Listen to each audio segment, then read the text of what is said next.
What's good, YouTube? Welcome back. Thank you for clicking onto this reaction. I hope you're looking forward to it just as much as I am. If you haven't already, head over to the content creators page. That link is in the description box down below. If you haven't already and you're enjoying our content, you know what you need to do. You need to like, comment, subscribe, hit that notification bell, but we're going to jump straight into this one. So, ACW, Battle of Fort... I just had it. Donelson.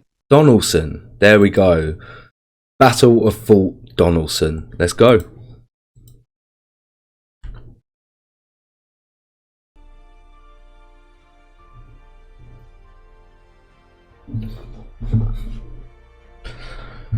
Fort Henry is ours.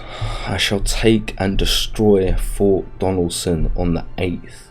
On the evening of February 11th, 1862, Brigadier General Ulysses S. Grant holds a council of war meeting with his generals, all but one of whom support his plans for an overland attack on Fort Donelson. The only general who objects with reservations about the plan is Brigadier General John A. McClernand. The next day, Grant's Expeditionary Command begins moving out from its staging area at the recently subjugated Fort Henry, marching east overland towards Fort Donelson. Meanwhile, Flag Officer Andrew H. Foote begins maneuvering his western flotilla into the Cumberland River for a naval bombardment of the Confederate fort. However, unlike Fort Henry, Donelson will prove to be a tough nut for the Federals to crack. The Union columns begin marching via the Ridge and Telegraph roads on the morning of February 12th. Now occupied by mild weather and quickly drying roads. Brigadier Generals McClernand and Smith sets out with their commands, leaving Brigadier General Lew Wallace and 2,500 men to guard the federal base at Fort Henry. The way to Fort Donelson and the nearby town of Dover lay over steep hills and deep ravines, but an air of gaiety pervades the march as it seems like a picture book war in Dixie. Soldiers ditch their excess overcoats and blankets. Nowhere do the Confederates seem to impede the Union troops' advance. At the same time that Grant is marching his command overland, Foote and his gunboats are escorting troop transports carrying reinforcements up the Cumberland. The USS Carondelet precedes the waterborne column with orders to announce its arrival to Grant by firing a few shells at Fort Donelson. Okay, I'm keeping up with it. By the evening of the 12th, Grant's land force has moved virtually unopposed to the outskirts of Confederate positions surrounding Dover. Suddenly, General McClernand's cavalry patrols run into resistance about a mile from the rebel defenses, when troopers under the rugged but as yet unsung Colonel Nathan Bedford Forrest sets up a roadblock. Arrival of Union infantry soon forces the gray-clad horsemen back into the Confederate perimeter. Imagine you're that cavalry unit, you would be shitting yourself. You'd be so goddamn worried. Like let's hightail it out of here. Mexican War, Grant had boasted that he would march to Fort Donelson unopposed. The Tennessee politician turned general was absent at the moment, having gone to Cumberland City to argue with Brigadier General John B. Floyd for standing firm at the fort. But he had left Brigadier General Simon B. Buckner in charge with orders to avoid pitched battle. The Kentucky... I see. So they're purposely not engaging them. Does so, and the Union besiegers arrive without much difficulty. Imagine like you saying that you're gonna be able to march there easily and it actually happening as well. That's actually entertaining. Slowly, Generals Smith and McClernand take up positions to carry out Grant's plan. They will surround the fort and wait for Foote and his gunboats to repeat their easy victory at Fort Henry. The Union Navy could batter the Confederates into submission.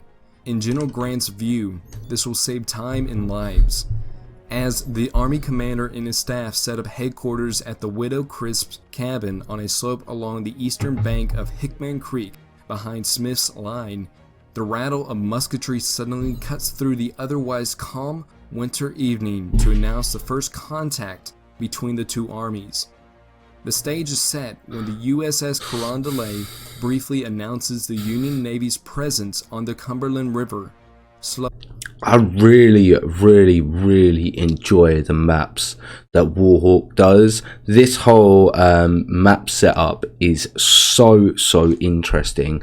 I'm just going to turn the subtitles off for a minute. Okay, perfect. There's nothing in between here, so they're just on either flank at the moment. Slowly, Smith's soldiers edge up a ridge closer to the rifle pits held by Buckner's division closest to the fort. McClernand's soldiers begin to march toward the right to reach the river above the town. With darkness descending over Fort Donelson, however, and lacking complete information on the situation, Grant's army soon settles down to await daylight when they can complete their encirclement of the Confederate force. That night, the Federals peer across the intervening ravines at the luminous campfires in the Confederates' armed camp beyond the earthworks.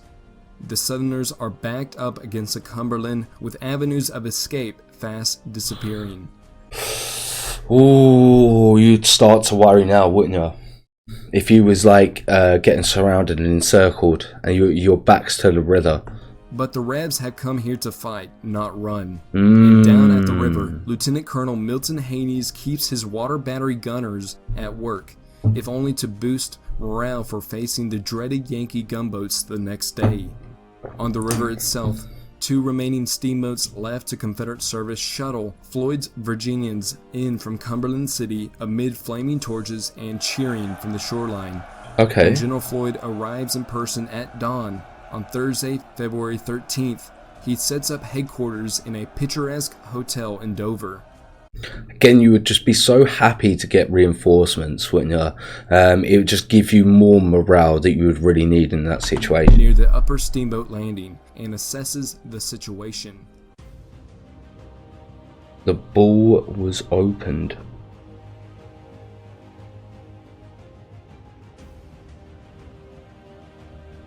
Two sharp infantry attacks and a naval bombardment marked the first day of fighting at the Battle of Fort Donelson, February 13th.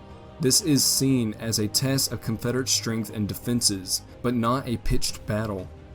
All three of the actions begin in the morning and continue into the afternoon, set against a backdrop of continuous and crackling sharpshooter fire and occasional artillery bursts. General Smith and McClernand are to demonstrate but not attack the enemy. They almost immediately ignore these orders from Grant.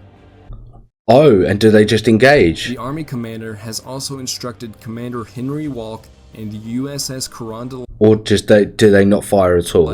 To make a diversionary bombardment of the fort to enable the land forces to complete their encirclement. Walk draws heavy fire from Haney's water battery gunners without accomplishing much. But as the soldiers' slang of without accomplishing much, what a shame. They would have it, the ball was opened. As it turns out, the main land fights are of greatest interest to the Federals, since they indicate that Fort Donelson's investments might be more difficult than anticipated. The initial fight on February 13th begins on Brigadier General C.F. Smith's front as his 2nd Division tries to move closer to General Buckner's position. My dog got a sneeze, bless him. Right, let's jump straight back in it. On the Eddyville Road sector. No one has decent maps, and to uncover Confederate battery positions, Smith directs Battery D, 1st Missouri Artillery, to shell the rebel defenses. Then, after a hearty breakfast, the white-haired brigadier orders a simultaneous advance of Colonel John Cook's 3rd Brigade and Colonel Jacob G. Lawman's 4th Brigade. Outmarches the enthusiastic Northerners in battle array, a clear violation of General Grant's orders not to bring on a major battle. That's it, he's going straight in for the engage. What a fool. What a fool. A hot fire from the Southern defenders. Yeah, doggo. I've got a doggo, Rudy. Have you not seen him before? I think I've shown him in a video maybe here and there. In the entrenchments also disorganizes Smith's movement. By late afternoon, Lawman and Cook have successfully extricated their men with a nasty firefight, leaving nearly 100 dead comrades on the hillside before Buckner's earthworks. The thrill of first battle is muted for both sides by sights and sounds of first casualties. Even Commander Walk's Carondelet and the water batteries suffer losses as a prominent Confederate gun captain is cut down by a screw tap loosened by the explosion of a Union shell.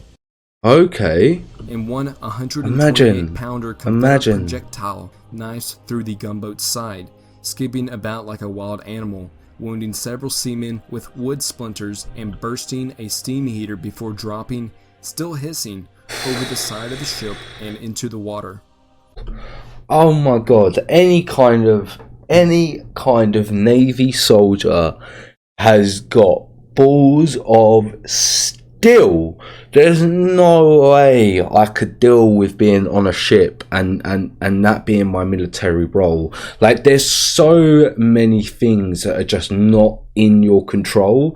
Like, you could be doing everything that you need to do absolutely perfectly, so there's nothing that goes wrong, but then someone else or just something that you can't control happens, and that's it. And like I know it's the same with any, like, all wars. Like, you could pop your head up and that's it, but at the same time, like, you just have it's a bit more individualized. Do you know what I mean? Like you're relying on a bit more of yourself and your squad, but not as much as like the whole entire organization and the whole entire crew having to be 100% spot on. It's just so much, you have to rely so much on other people. Young gunboat crewmen learn quickly that the ironclads offer no safe haven from the danger. Out in the woods, the redoubtable Nathan Bedford Forrest, just beginning to earn fame as one of the finest and toughest cavalry officers of the war, draws blood. Annoyed by one pesky marksman from the famed Burgess's Western Sharpshooters, he has borrowed a Maynard rifle from one of his officers and shot the offender out of a tree. No The same sharpshooter way! would be the first of many Yankees killed by Forrest in the war. Holy crap! Fire also sounds that morning in McClernand's sector as his men undertake to march around Dover by the Wind Ferries and Pyrenees roads. Illinois cavalrymen first catch sight of the Cumberland as they mount Dudley's Hill, and they quickly draw fire from the Confederate entrenchments and artillery positions in that sector. One especially nettlesome battery, Captain Frank Manley's Tennessee Battery from Humphrey County, peppers McClernand's marching Federals with long-range fire. General McClernand determines to put an end to this impertinence. In defiance of Grant's instructions, once again, he sends a brigade crashing through the debris-clogged ravines against the main Confederate position in an attempt to silence the offending guns. Mate, this and the Napoleon War is just what breaks my mind, when you had just men running into musket fire. Like, it's so scary to think about. Like, in this time, you're just running into musket and cannon fire, and you just got to hope for the best. There's no heavy siege weaponry like tanks or anything like that to take down these defensive positions, you know. There was nothing to sort of deal with it. William R. Morrison's 3rd Brigade makes the assault under the personal leadership of Colonel Isham N. Haney of the 48th Illinois, sweeping down from the Wind Ferry Road to Erin Hollow in parade ground formation. The fight ends in 15 minutes. As with General Smith's reconnaissance in force, amity, accurate enemy fire, and poorly disciplined attackers in unfavorable terrain cuts the Haney-Morrison attack to ribbons. I mean, I'm surprised it lasted 15 minutes. Like if my men are getting slaughtered and my boys are getting slaughtered around me, I'm telling them to go. Like, if there's no actual foolproof plan and you're just throwing us into musket fire or into bullets and cannon fire, like how would you expect us to stay there for that long? You got to give us a goal more than just run up the hill and take it.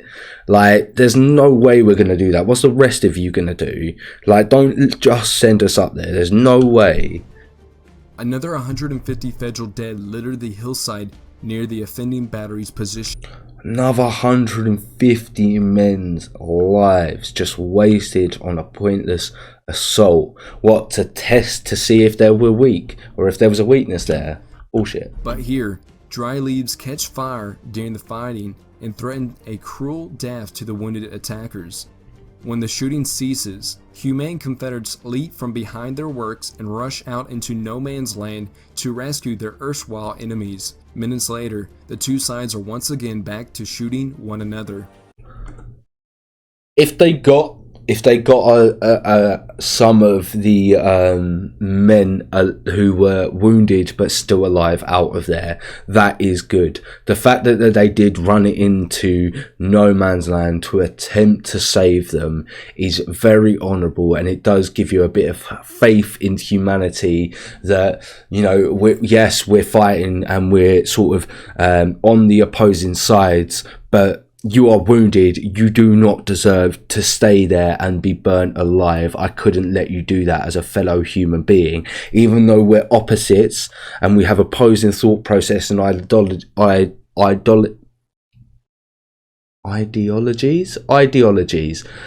and we are opposites at this point in time, you are still a human being. I need to make sure that that doesn't happen to you. Gives you a bit of faith into humanity, I think. Just a little bit.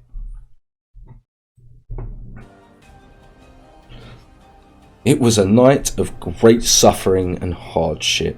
Union Brigade Commander. Both sides expect to see the gunboats attack Fort Donelson, for Grant has great faith that his friend Foote can win another striking victory as he had done at Fort Henry. Nevertheless, is Grant putting too much faith into the other guy? the flag officer is hesitant as a result of the punishment his flotilla had suffered in the earlier battle. So Grant orders Brigadier General Lew Wallace to bring reinforcements overland from the Tennessee River Post and forms them into a 3rd Division, positioned between Smith and McClernand to cover the Indian Creek Valley sector. Okay. Grant's command is now approaching 21,000 men surrounding Dover as he waits impatiently for the gunboats to do something. Overnight, temperatures plummet to 12 degrees Fahrenheit, and cold winds whip snow, sleet, and freezing rain against the soldiers huddled on both sides of the lines. Fires are Something's going to happen to the river, right? Positions to the enemy. Many young Union volunteers wish they had not so quickly discarded blankets and overcoats on the march from Fort Henry. Shit! Few units in either army are as blessed as Confederate. Oh shit! I forgot they threw their fucking blankets and shit away at the start. Holy! I was gonna try and not swear, but I completely forgot. Holy! Confederate Colonel Roger Hanson's 2nd Kentucky of Brigadier General Buckner's right wing with their hooded parkas. Many of the Southern comrades have to wrap themselves in old quilts and blankets and even cut up pieces of carpet to guard against the brutal weather. It was a night of great suffering and hardship, recalled one Union brigade commander. Neither army is especially ready to fight when a cold dawn emerges on Valentine's Day, February 14th. But Grant is up early and looking for action. He and his he wants to make something happen at about 9 a.m. to consult with Foote aboard his flagship. Grant directs the newly arrived troops aboard the transport to leave their comfortable quarters and join the shivering soldiers surrounding Fort Donelson. Okay. Then he turns to Foote and persuades him that the gunboats might simply run by the water batteries and enfilade the rebel positions, thus forcing surrender. Foote wants to await the arrival of flatboats carrying heavy mortars to subdue the fort. Grant says no, declaring that the army needs support and that it is time to finish their work. Grant, once again, just putting his foot down and just going, no, this is what we're doing. Listen to me. It will work. It will work. The grumbling flag officer calls his boat captains together, gives them instructions about preparing for combat, and then turns to his battle plan. They will proceed as they had done at Fort Henry. The Confederate gunners, meanwhile, had remained at their guns at that frigid night, anticipating an advance by the gunboats under the cover of a stormy darkness. Occasionally, they fire a shot down the river just to annoy Foote's flotilla and the transports.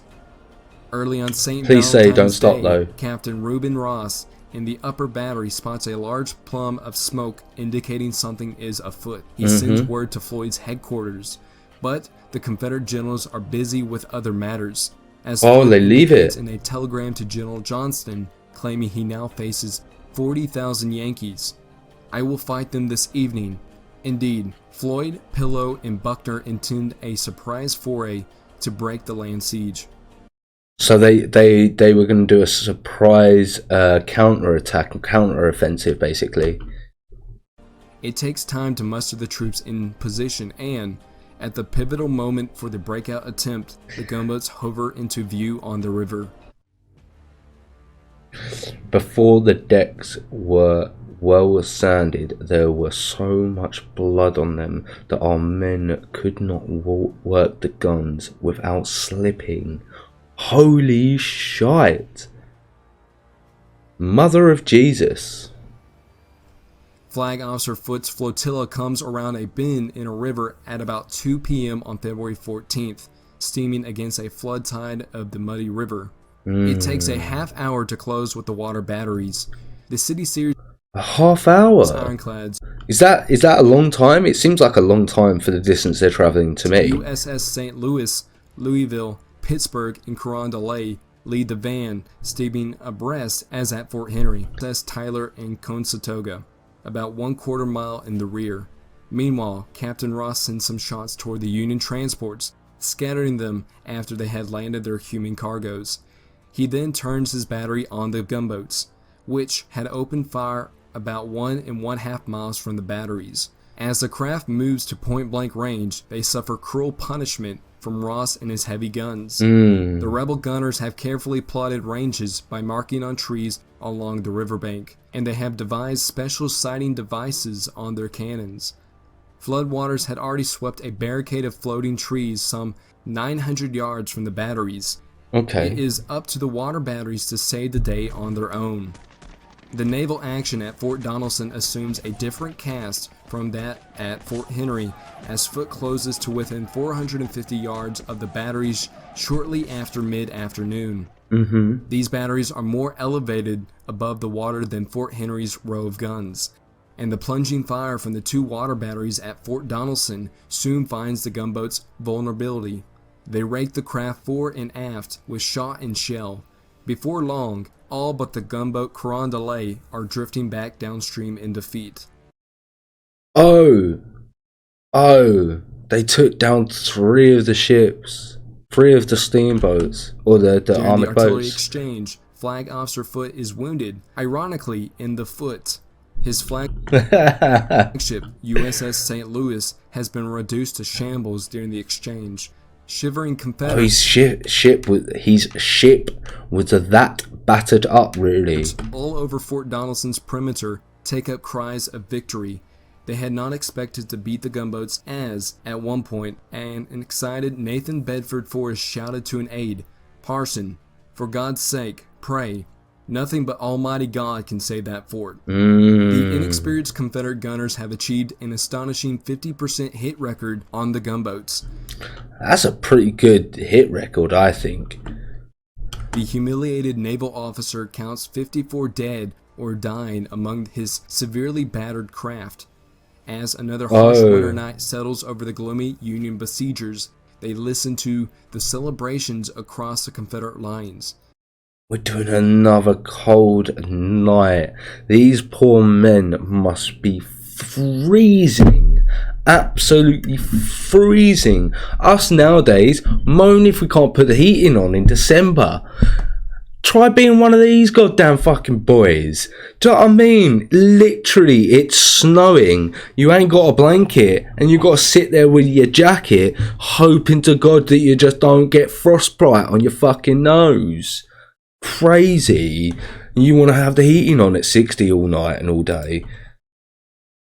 It is the Confederacy's greatest triumph at Fort Donelson, and Grant is anything but sanguine about prospects for a quick victory.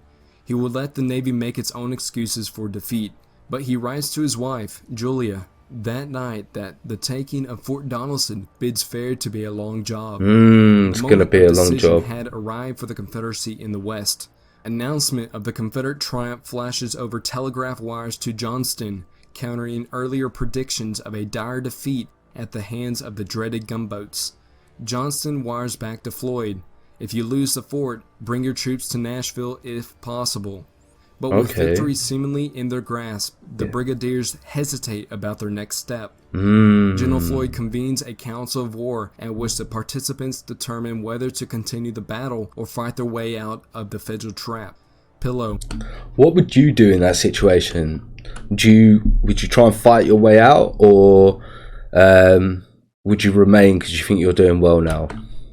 Wants to remain. Floyd and Buckner prefer to get out under the cover of a surprise attack the next morning. Details of the scheme are murky. Pillow understands that when the avenue of escape opens, the troops would return to the rifle pits to secure baggage, artillery, rations, the water battery gunners, and other troops. On the other hand, Buckner thinks that the attackers will keep going once they had breached the Union lines. There would be no turning back. Gunners, supplies, and excess personnel would be left to their fate, with nothing truly resolved except... Wow, Buckner really sort of laying it down. He's like, if we leave, that's the situation, you need to deal with that. Or we can stay. I'm calm, but you just need to be aware we don't have time to go back and do all those extra things that you say. If we got to go, we got to start prepping for it and doing it now. And everyone else has just got to deal with it. And that's brutal to think about. That they would attack in the morning. Brigadier General Bushrod Johnson, for one, departs the meeting gloomier and more anxious than before.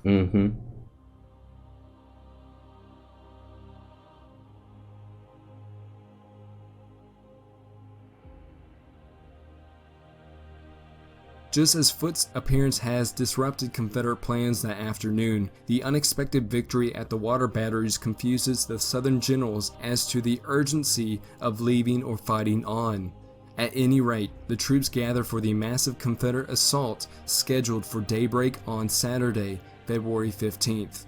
Lumbering into position during the winter night, snow and wind muffles the sounds of movement. None of the Federals detect the shifting columns.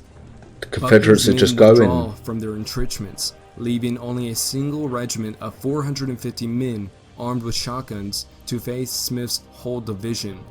Delays prove inevitable. However, as weary soldiers navigate slick roads, Buckner's force is still not in position when Generals Pillow and Johnson start their attack at 6 a.m. Oh shit, he's not in position.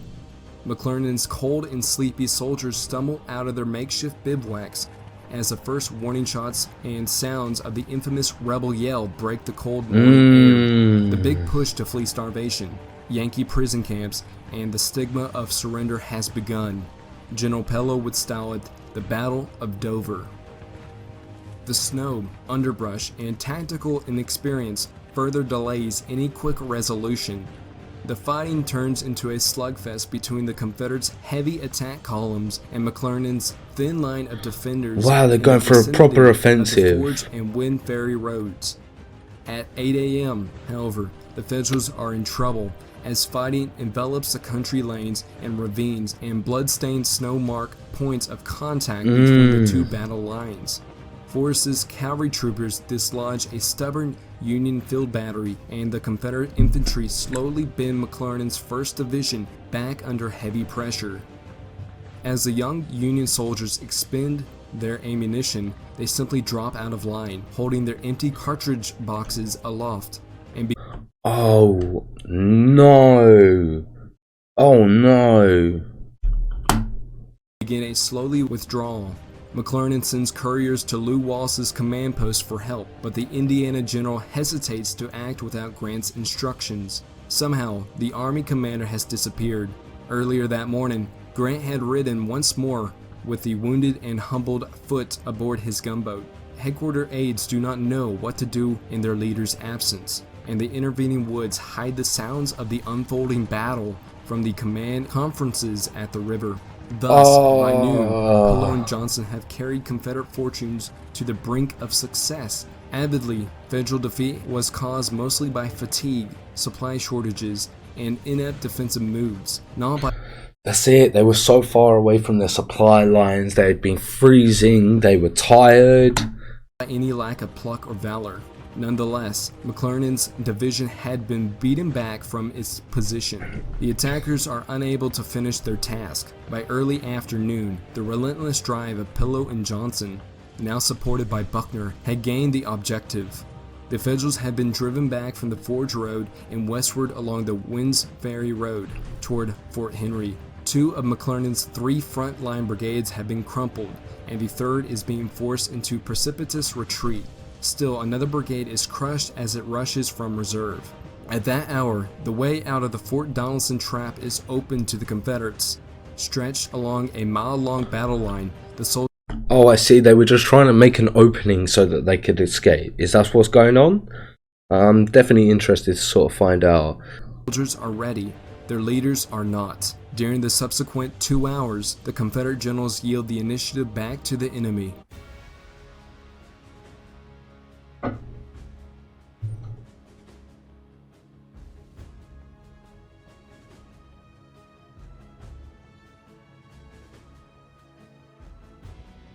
A combination of circumstances snatches defeat from victory. General Wallace has finally taken the initiative and moves to a blocking position astride the Winds Ferry Road.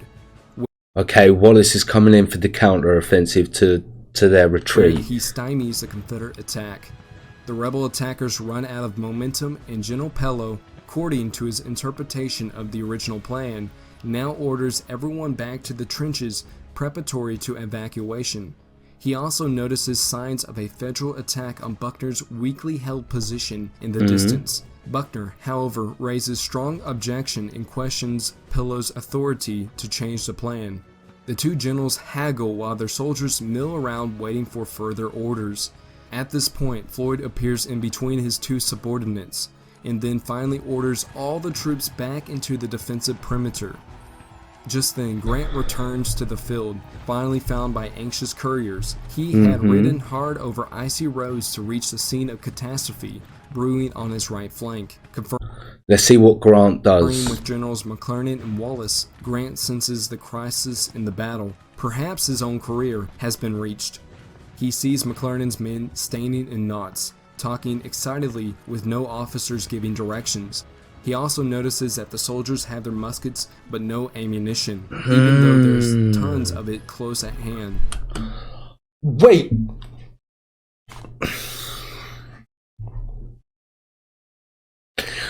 When they said they had no ammunition, I thought they'd run out. What do you mean it's close at hand? Like, you can't be that thick, right? Like, even me and Jack would fucking pick up ammo. If it's standing there and we would standing there, if it's sitting there and we would run out ammo, me and Jack are some of the thickest people on YouTube. You're absolutely right. We would be able to reload our weapons. Oh my god. Perhaps his own career has been reached. He sees McClernand's men standing in knots, talking excitedly with no officers giving directions. He also notices that the soldiers have their muskets but no ammunition, even though there's tons of it close at hand. Calling out to an aide to ride along the line with him, he shouts at the stunned troops, "Fill your cartridge boxes quick and get into line. The enemy's trying to escape and must not be permitted to do so." This works like a charm. Grant also discerns... What do you mean it works like a charm? What do you mean it works like a charm? You're just telling them to do the bare basics, right?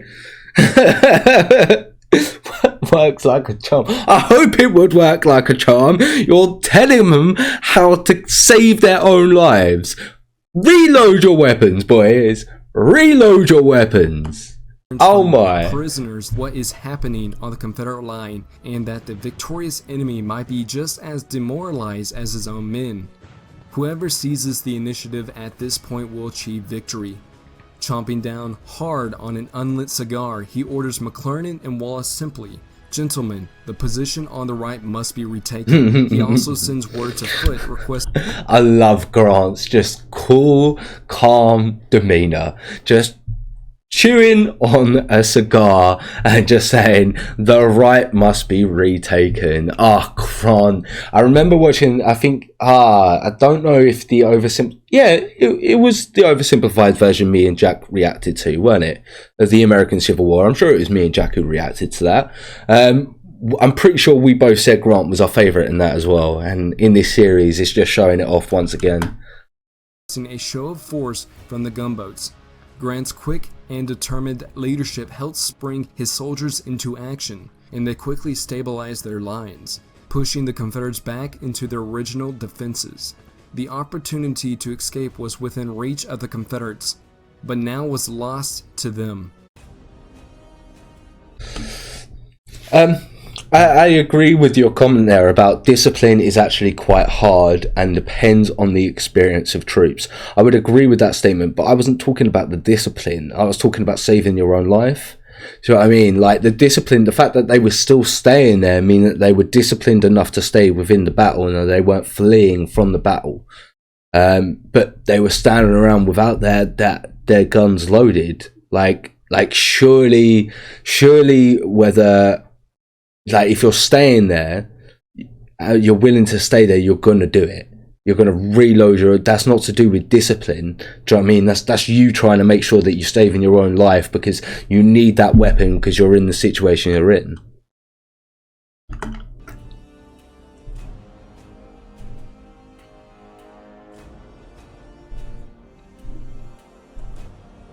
Nearly 1,000 soldiers on both sides are dead, with about 3,000 wounded still lying across the field. Some freeze to death in the brutal 3,000 people wounded. At 1:30 a.m. on February 16th, the Confederate generals hold a council of war at the Dover Hotel. Here, the generals decide it is time to surrender the fort and its army. Brigadier General Floyd, afraid that if captured, he would be indicted for corruption during his service as Secretary of War under President Buchanan, quickly turns his command over to General Pillow. However, Pillow also fears reprisals from the north if he were to be captured, and passes the command of Fort Donelson over to Buckner, who agrees to remain behind and surrender the army. Disgusted at the general show of cowardice, Colonel Nathan Bedford Forrest announces, "I did not come here to surrender my command," and promptly storms out of the meeting. He proceeds to lead about 700 of his cavalrymen on their escape from the fort. They begin a long march through the snowstorm toward Nashville. Colonel Forrest will fight another day. Okay, interesting. No terms of except unconditional and immediate surrender can be accepted. General Buckner sends a message to General Grant asking for terms of surrender.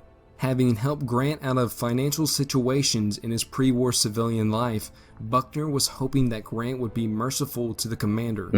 However, the message he receives from Grant is that no terms except unconditional and immediate surrender can be accepted. He adds, "I propose to move immediately upon your works." Buckner agrees to Grant's unconditional surrender. Fort Donelson. So even though he thought he might have had a bit of favour with Grant, he just wasn't letting him have it. He had to have that unconditional surrender. Falls that day, February 16th, and its army is marched off to northern prison camps.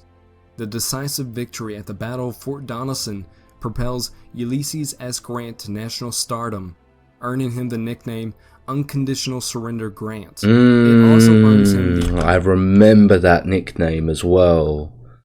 It's a strong nickname. The attention of President Lincoln. Close to a third of General Johnston's forces are now prisoners. Grant had captured more soldiers than all previous American generals combined, and Johnston was now deprived of more than 12,000 soldiers he would later need in the battles to come. Wow. With his decisive victory at Fort Donelson, Grant is promoted by President Lincoln to the rank of Major General and given command over the newly formed Army of the Tennessee. With Forts Henry and Donelson now fallen, Grant can now launch an invasion further south along the Tennessee. That he can. Definitely one of my favourite generals in the American Civil War series. Grant's so good. WarHawk makes amazing content. Haven't already, head over to his page. That link's in the description of the reaction description box down below. Wow. Once again,